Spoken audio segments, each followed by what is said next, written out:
आज नारळी पौर्णिमा. रक्षाबंधनाबरोबरच हा दिवस संस्कृत दिन म्हणून साजरा केला जातो. तरी सर्वेभ्यः संस्कृत दिनस्य तथा च रक्षाबंधनस्य हार्दाः शुभाशयाः. आजच्या दिवसाचं औचित्य साधून आज आपल्याकडे उपस्थित आहेत गोमंतकातील सुप्रसिद्ध संस्कृतज्ञ श्रीमान लक्ष्मण पित्रे महोदय. महोदयांचं आपल्या स्टुडिओमध्ये सर्व संस्कृतप्रेमी जनांकडून आणि दूरदर्शनकडून स्वागत. नमस्कार. नमस्कार महोदय. महोदयांचा परिचय करून द्यायचा म्हटलं तर काव्यतीर्थ आणि संस्कृत भाषेमध्ये पारंगत ही पदवी प्राप्त केल्यानंतर त्यांनी अध्यापनाचं कार्य केलं आणि त्यानंतर गोव्यामध्ये शासकीय सेवेमध्ये ते रुजू झाले. जवळजवळ 30 वर्ष पुरातत्व विभागामध्ये कार्य करून ते निवृत्त झाले. त्यांची साहित्य संपदा जर पाहिली तर ते निवृत्त झाले असं आपण म्हणू शकत नाही, कारण त्यांनी संस्कृत भाषेसंबंधी अनेक साहित्य रचना केलेल्या आहेत. त्यामध्ये अनेक पुस्तके त्यांनी लिहिलेली आहेत, नाटकं लिहिलेली आहेत, अनेक काव्यप्रकार, तसेच विडंबन काव्यही त्यांनी लिहिलेलं आहे.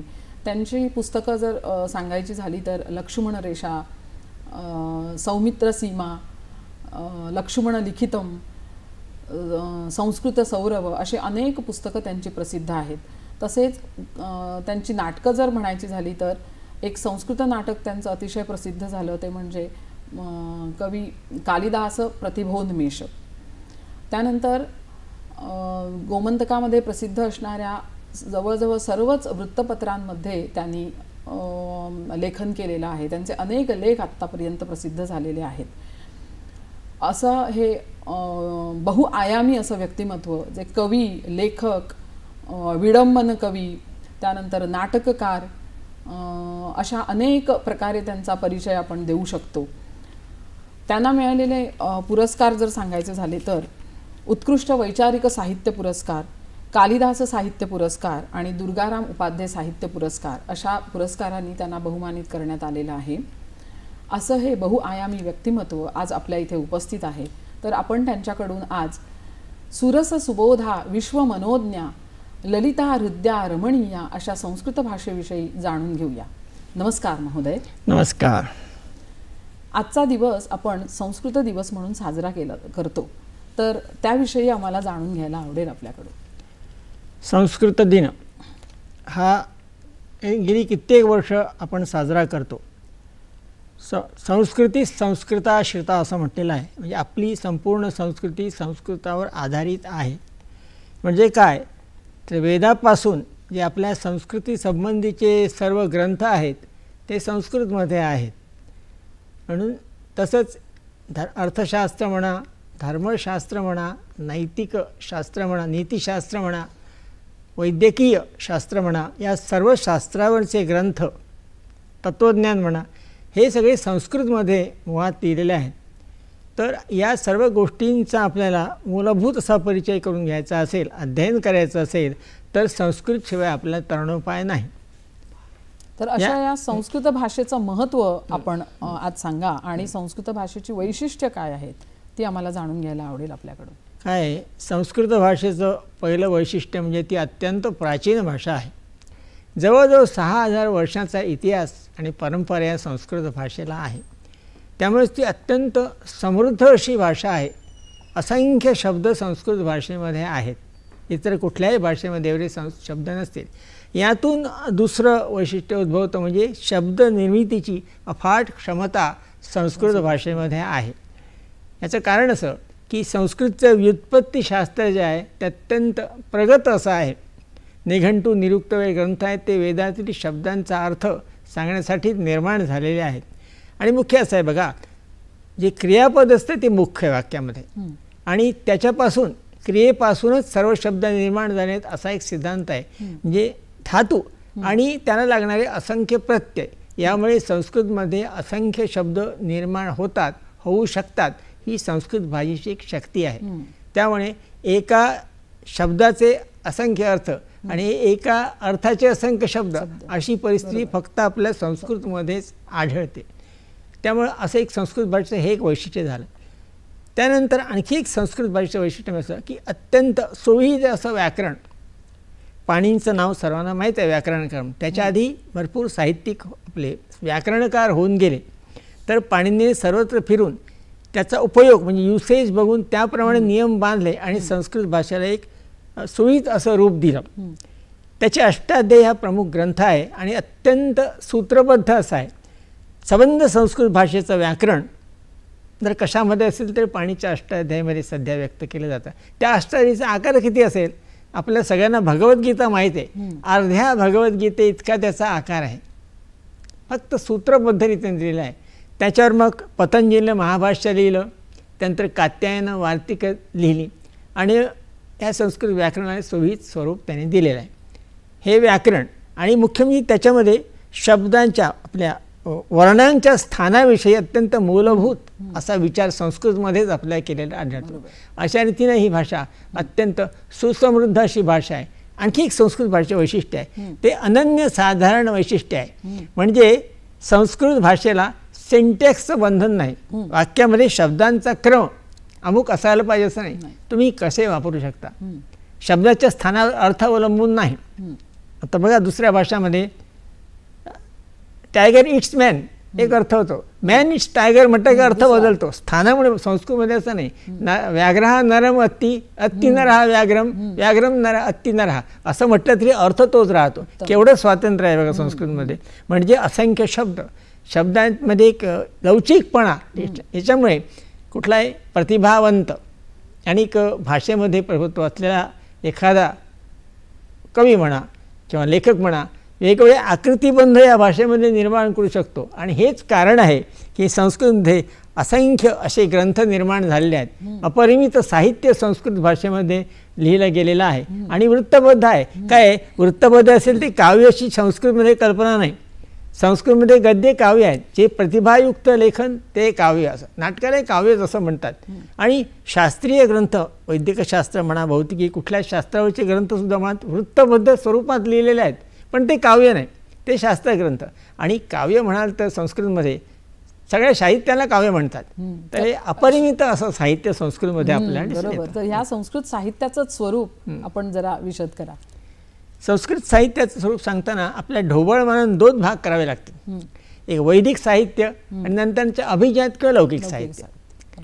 यात फरक करायचं कारण असं की ह्या वैदिक साहित्याची भाषा वेगळी आहे आणि लौकिक साहित्याची वेगळी आहे. हे पाणिनी उत्तर असं आहे सगळे त्या नियमात बांधलेलं.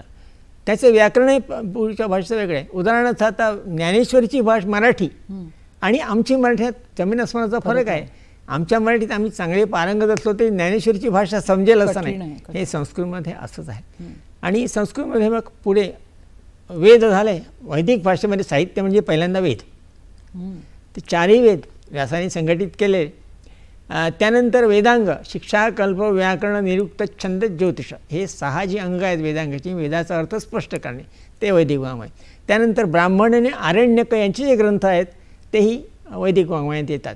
कारण काय, ब्राह्मण आरण्यक हे आम्हाला याच्याबद्दल यज्ञयागाबद्दल सर्व माहिती देतात, सगळं विवेचन करतात. कारण यज्ञ हाच आर्यांचा मुख्य धर्म होता.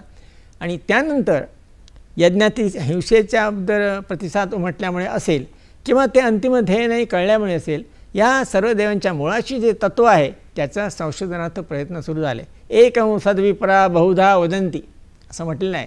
एक अग्नी, यमम, मातरेश्वानमहू ही सगळी देवांची नावं असली त्याचं तत्त्व एक आहे. त्या तत्त्वाच्या शोधार्थ जो प्रयत्न सुरू झाला त्यातून उपनिषद विचार हा उद्भवला.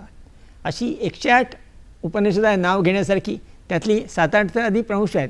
ईश, केन, कठ, प्रश्न, मुंड, मांडुक्य, तैत्तिरीय, ऐतरेय आणि छांदोग्य ही प्रमुख उपनिषद आहेत. हेही वैदिक साहित्य देतात. या सगळ्या आणि सूत्रग्रंथ वगैरे असंख्य आहेत. त्यांची नावं सांगितली तर आमची 10 मिनटं लागतील. तेही सगळं हे वैदिक साहित्य आहे. आणि वैदिक साहित्यानंतर अभिजात साहित्याच्या सीमारेषेवर 2 ग्रंथ आहेत, ते सगळ्यांना माहिती आहेत. एक म्हणजे रामायण, ह्याला आदिकाव्य म्हणतात. का तर या छंदांचा उपयोग लौकिक अर्थाने वापरला गेला नव्हता. हे वैदिक वाङ्मयात वापरायचे. तर लौकिक विषयी छंदात मांडण्याचा पहिला प्रयत्न वाल्मिकीचा. श्लोकत्वमापन्नः असं म्हटलेलं आहे. त्याचे शोकातून निर्माण झाले काव्य म्हणून त्यांना आदिकवी म्हटले आहे. तर राम हे आदर्श वादाचे व्यक्त करणारे काव्य आहे. त्यानंतर महाभारत व्यासांचं, ते म्हणजे सर्वव्यापी आहे. यद ह्या अस्ति तद अन्यत्र, यद नेहा अस्ति न तत् क्वचित. इथे आहे ते सगळीकडे आहे, इथं नाही ते कुठंच नाही असं त्याबद्दल म्हणतात. हे महाभारत ही सीमारेषेवरची काव्यांना आर्ष महाकाव्य म्हणतात. त्यानंतर मग अभिजात साहित्याचा प्रांत सुरू होतो. तर अशीच काही लक्षणीय उदाहरणं तुम्ही घेतो. आधी कवींची सांगतो. पहिल्यांदा हे कोण आहेत कवी, तर आधी सगळ्यात कालिदासचं नाव सगळ्यांना माहिती आहे. कालिदास आहे, श्रीहर्ष आहे, भास आहे, आपले भासभूते नाटककार आहेत. त्यानंतर श्रीहर्ष झाला, भारवी आहे, दंडी, बाणभट्ट आहेत. हे मोठे मोठे कवी त्याच्यामध्ये होऊन गेलेले आहेत बरं का संस्कृतमध्ये. त्यानंतर आपलं खंडकाव्य की इतर काव्य लिहिणारे कवी आहेत. त्याच्यामध्ये शृंगार काव्य लिहिणारा, प्रणय काव्य लिहिणारा जयदेव आहे. त्यानंतर मग नीतिशतक लिहिणारा भर्तृहरी आहे. नाटकामध्ये भास आहे, भवभूती आहे. असे अनेक नाटककार होऊन गेले. भट्ट नारायण आहे. असे अनेक नाटककार होऊन गेले. तर हे संस्कृत साहित्याचा हा सगळा आवाक आहे. त्यात मुख्य म्हणजे सुभाषितही आहेत. संस्कृतचं ते वैशिष्ट्य आहे. तर अशा सगळ्या प्रकारच्या साहित्याने संस्कृतचा हा परिसर नटलेला आहे. तर संस्कृत नाटकं सुद्धा आता तुम्ही उल्लेख केला, तर ती कशी वैशिष्ट्यपूर्ण असतात ना, तर त्यांच्याविषयी काहीतरी त्याच्याआधी तुम्हाला आता तुम्ही विचारत म्हणा संस्कृत नाटकातील उदाहरणं काव्यातली, त्यात तुम्हाला उदाहरणं सांगायची तर ती असंख्य आहेत. तर आपल्या कालमर्यादेमुळे आपण त्यातली अशी काहीतरी महत्त्वाची अशी 2-4 उदाहरणं घेऊ. तर एक श्लोक आपल्याला माहीत असेल, उपमा कालिदासस्य भारवेः अर्थगौरवम दंडिनः पदरादित्यम माघे संती त्रयोगुणास आहे. उपमा ही कालिदासाचीच घ्यावी, इतकी उत्कृष्ट उपमा त्याची. अर्थ गांभीर्य किंवा अति महत्त्वाचा अर्थ त्याच्यामध्ये त्यांना भारवीचं नाव घेतलं. भारवे हे अर्थगौरवम. दंडिनः पदलादित्यम, दंडी या कवीचं पदलादित्य, त्याच्या रचना शब्दांची कशी आहे ही महत्त्वाची. माघामध्ये ते सगळेच गुण आहेत असं म्हटलं आहे. हे 4 महत्त्वाचे कवी आपण घेतले, त्यांची उदाहरणं घेतली, ती संस्कृत साहित्याची कल्पना येईल आपल्याला. आता कालिदासाची उपमा प्रसिद्ध, साधर्म्यमूलक सगळे अलंकार आहेत. मुख्य म्हणजे रसपरिपोष उत्कृष्ट असतो, पण अलंकारामध्ये उपमा एक त्याची अशी उपमा आपण घेऊया, त्यामुळे कालिदास काय याची झलक आपल्याला कळेल. त्याचे 2 महाकाव्य आहेत, रघुवंश आणि कुमारसंभव. त्या रघुवंशामध्ये रामाचे आजोबा म्हणजे अजराज, या अजराजाच्या स्वयंवराचा प्रसंग आहे. इंदुमती ही राजकन्या स्वयंवराला आलेली आहे आणि स्वयंवर मंडपामध्ये राजे लोक आणि युवराजे दोन्ही बाजूने नाटून थटून उभे राहिलेले आहेत. आणि ही वरमाला घेऊन त्या रांगेतून मधून जाते. आता निवडायचा काय घडतं, एका ठिकाणी ती पोचल्यानंतर त्या दोन्ही बाजूच्या राजांचे किंवा राजपुत्रांचे चेहरे उजळतात की आता आपली संधी येण्याची शक्यता आहे म्हणून. त्यांना वळून पुढे गेली की हे निराशेचे चेहरे काळे पडतात, पुढच्यांचे उजळतात, आणि पुढे गेली यांचे काळे पडतात, पुढच्यांचे उजळतात. हे छायाप्रकाशाचा हा जो एक काय माहोल आहे, खेळ आहे, त्याबद्दल कालिदासाने फार सुंदर कल्पना केलेली आहे. कल्पना करा, रात्रीची वेळ आहे, मोठा राजमार्ग आहे, दोन्ही बाजून मोठे मोठे वाडे आहेत, प्रासाद, आणि कोणी एक मशाल घेऊन चाललेला आहे. ही मशाल ज्या ठिकाणी पोचेल त्या पॉईंटच्या दोन्ही बाजूला असलेल्या राजवाड्यांचे फॅसेट्स म्हणजे चेहरे उजळून निघतील त्या प्रकाशाने. मशालाने पुढे गेल्यानंतर ते काळोखात बुडतील, त्याच्या पुढचे उजळतील, आणि पुढे गेल्यानंतर ते काळोखात पुढचे उजळतील. हा खेळ चालू राहील अशी कल्पना तरी त्याप्रमाणे हे दृश्य दिसलं नाही का. आता दीपशिखा म्हणजे मशाल. कालिदास म्हणतो, संचारणी दीपशिखेव रात्र यम यम व्यतीयाय पतिम वरासा नरेंद्र मार्गाट्य इव प्रपेदे विवर्ण भावम ससभूमी पाला. त्याचे चेहरे खाळे टाकले. अशा प्रकारे इतकी सुंदर कल्पना लोकांना इतकी आवडली, खुश होऊन रसिकांनी त्यांना दीपशिखा कालिदास असं नाव त्याला दिलेलं आहे.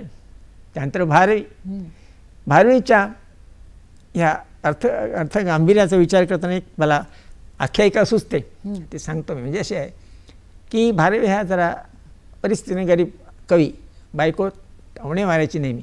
एकदा रानात बसून लिहायला बसला, एक त्याने श्लोक लिहिला. त्याचवेळी त्या राज्याचा राजा तिथे पोचला, ते ओळखत होते. कविराज काय लिहिता, तर एक श्लोक अत्तल्यमतेने दाखवला.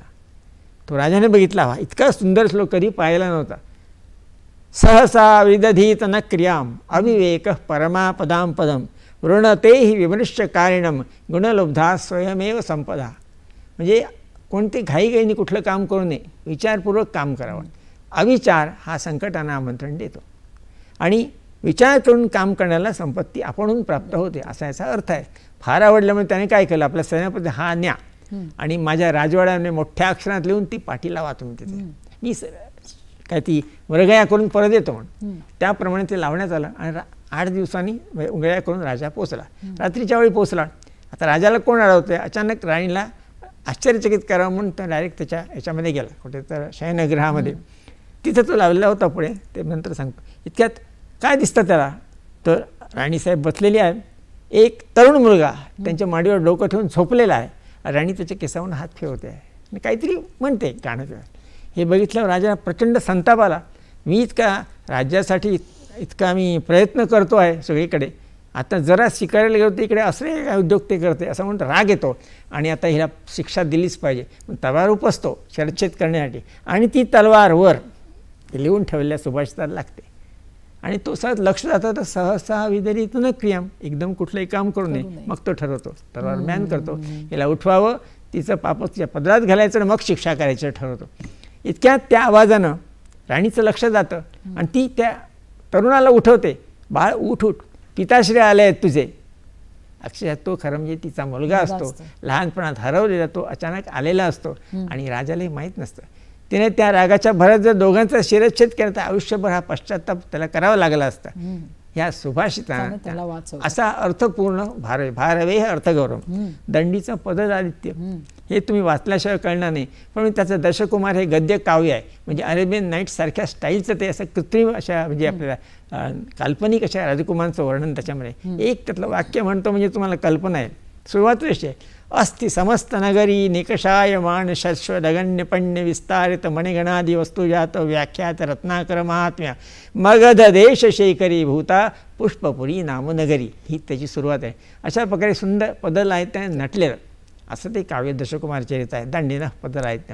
माघामध्ये सगळेच गुण आहे म्हणतात, पण या प्रत्येक गुणाचं उदाहरण त्याचं दिलं तर आपला वेळ त्याच्यात संपेल. म्हणजे एक उदाहरण मी त्याचं देतो, त्याच्यामुळे त्यालाही टोपण नाव मिळालं. काय त्याचं काव्य आहे शिशुपाल वध. म्हणजे शिशुपाल असतो ते 100 अपराध घडल्यानंतर कृष्ण त्याचा वध करतो असं ती कथा आहे पौरांच्या दरबारात. तर त्याने रैवतक नावाच्या पर्वताचं वर्णन आहे. प्रसंग सकाळचा आहे. एका बाजून सूर्य उगवतो आहे, दुसऱ्या बाजून चंद्र अस्ताला जातो आणि त्या दोहोंचेही किरण त्या पर्वताच्या शिखरावर पोचलेला आहे. कसा दिसला पर्वत तो? एखादा मदमस्त हस्ती त्याला सजवून तयार केलेला आहे. तिच्या पाठीवरून साखळ्या सोडल्या आहेत आणि सोन्या चांदीच्या घंटा 2 त्याच्या लावून आहेत. तो इतका सुंदर दिसेल तसा हा पर्वत दिसला. उदयती विततोर्ध्वरश्मिरज्जौ अहिमनिचौ हिमधामनी यातिच्या हस्तम वहती गिरिरयम विलंबी घंटाद्वय परिवारित वारणेंद्र लीला. वारणेंद्र म्हणजे हत्ती. त्या हत्तीसारखा सुंदर तो दिसला पर्वत. अशी सुंदर कल्पना आहे. रसिकाने खुश होऊन माघालाही टोपण नाव दिलं घंटा माघ.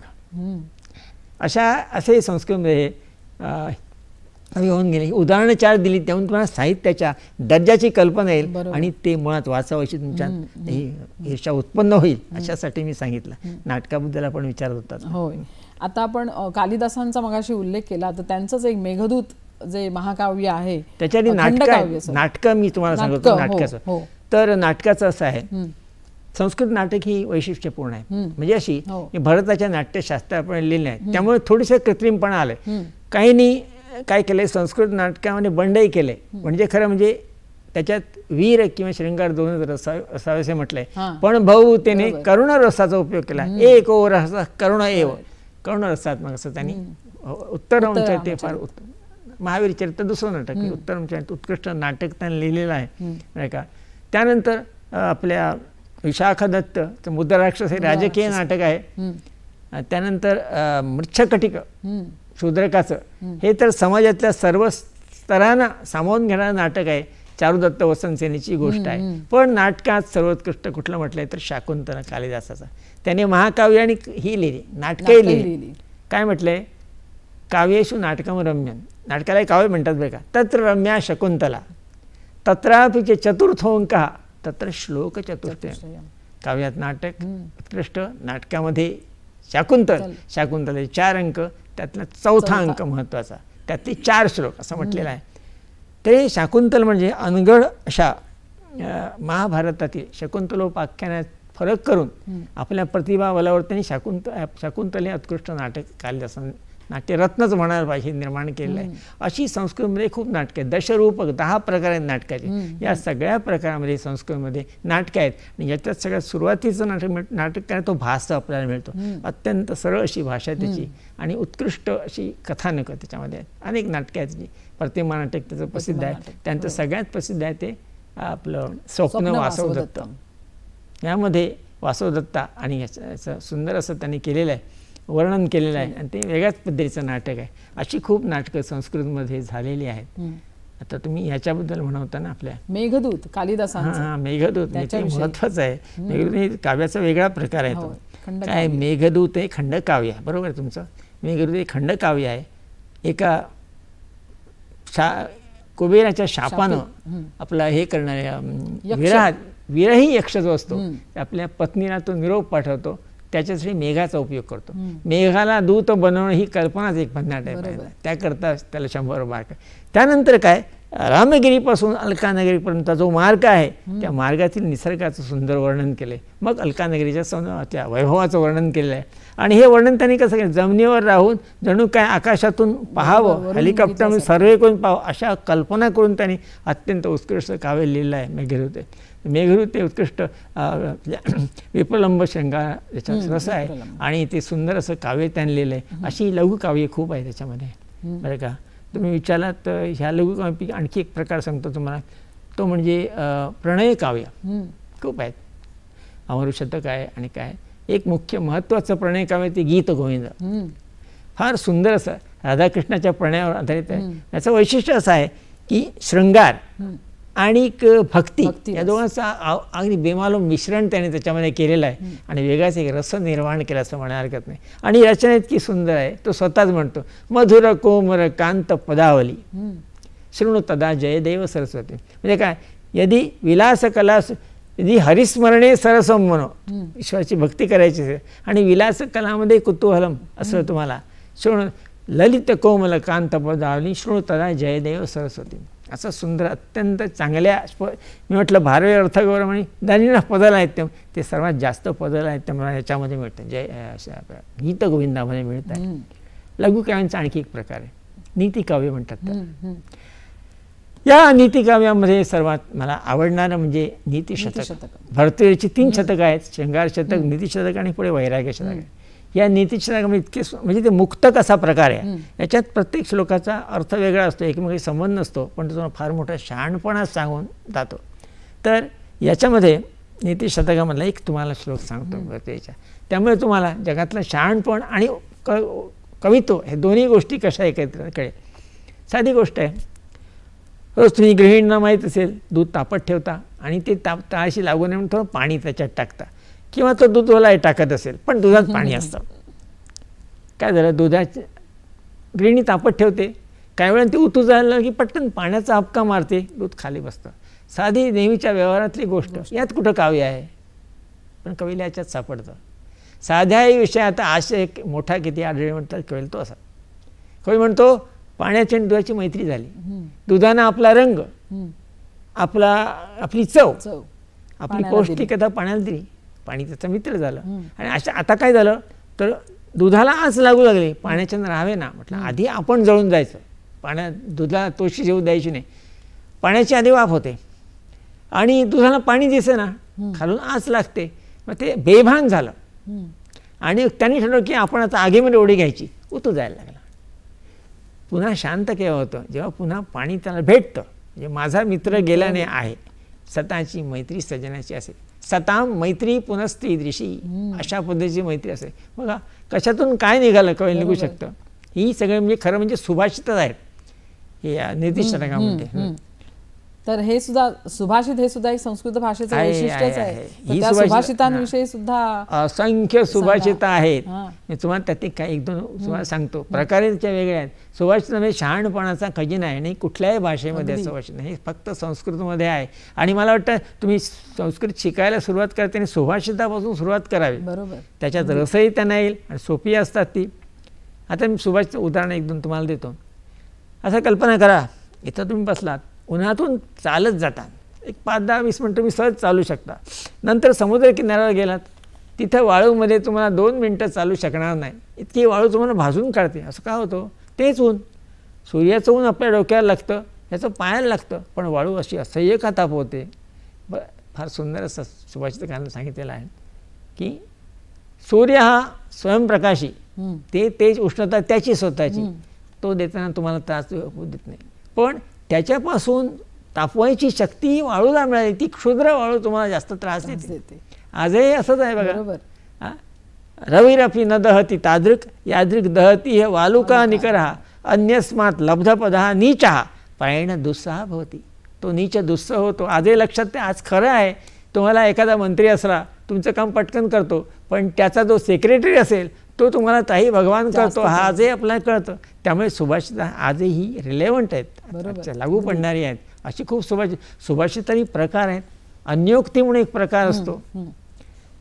एक तुम्हाला सांगतो, कमळाची अन्योक्ती सांगतो. ऐ दल दलवंद स्यंदमानम मरंदम किमपि मधु लिहंतो मंजू गुंजंतु भृंगाः दिशि दिशि निरपेक्षस्तावकीनम विवृंडम परिमलमयमन्यो बांधवो गंधवा. हे फुलणाऱ्या कमळा, हे तुझा मत चाटायला मिळतो म्हणून गुणगुण करून तुझी स्तुती करणारे किती करोत, ते तुझे मित्र नाही. मित्र तर खरा कोण मित्र? निरपेक्षपणे दिशी दिशी चार्या दिशांना तुझा सुगंध पसरवणारा गंधवाह म्हणजे वारा, हाच तुझा खरा मित्र आहे. म्हणजे त्या कमळाच्या आणि वाऱ्याच्या मिशानं तुम्हाला वेगळं त्यांनी आपलं गोष्ट सांगितलेली आहे, बरं का. दुसरी म्हणजे लेकी बोले सुने लागे, असं त्याचं सुभाषितांबद्दल बोलावं तेवढं थोडंच आहे. मला एक जाणून घ्यायला आवडेल की गोव्यामध्ये आपल्या संस्कृताची काय परंपरा होती? गोव्यामध्ये सांगू तुम्हाला, गोव्यामध्ये असं आहे की गोवा जरी 450 वर्षे पोर्तुगीजांचं शासन होतं असं म्हणतात, तरी ते अर्धसत्य आहे.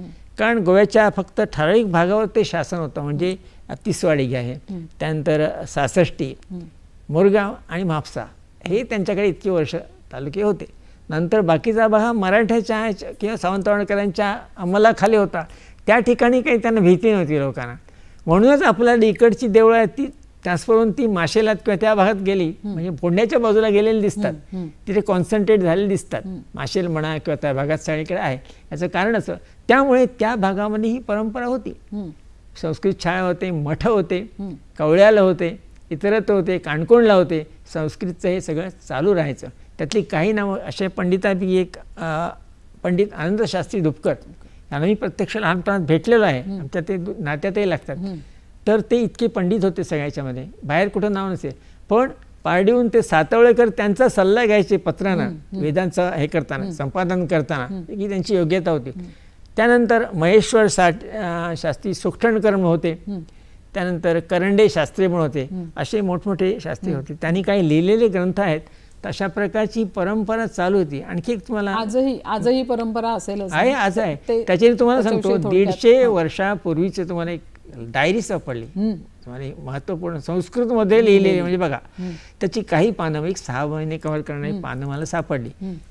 त्यांचेच कोण गायतोंडी नातलग माधव वासुदेव शेणवी गायतोंडी नावाचे ग्रस्त, ते कवळ्याला त्या गौडपाल मठामध्ये राहत होते. त्या ठिकाणी त्यांनी डायरी लिहिली. त्याच्यामध्ये खूप उल्लेख, छान छान उल्लेख आहेत. म्हणजे असे त्यावेळेस सामाजिक जीवन हे त्यांनी याच्यामध्ये सांगितलेलं आहे त्यांनी, बरं का. तर खूप म्हणजे त्यावेळेचे सगळे पद्धती, खाण्या जेवण्याच्या, गव्हर्नरच्या छान देवळाला दिलेली भेट, तिथे झाली 30,000ची चोरी, हे सगळं झालं. वैद्यकीय उपचार, त्याच्यामध्ये फॉन्त नावाचा एक प्रकार असायचा त्यावेळी, की एक जखम करून घ्यायची, कायम ती वाट ठेवायची आणि त्याच्यावर तांब्याचा पैसा बांधायचा. हा एक उपचार होता, बरं का. त्यामुळे अशुद्ध सगळं जाऊन तुम्हाला तब्येत ठीक राहते. त्या फॉनचा फॉन्तम कारितम हाही त्याच्यामध्ये उल्लेख आहे.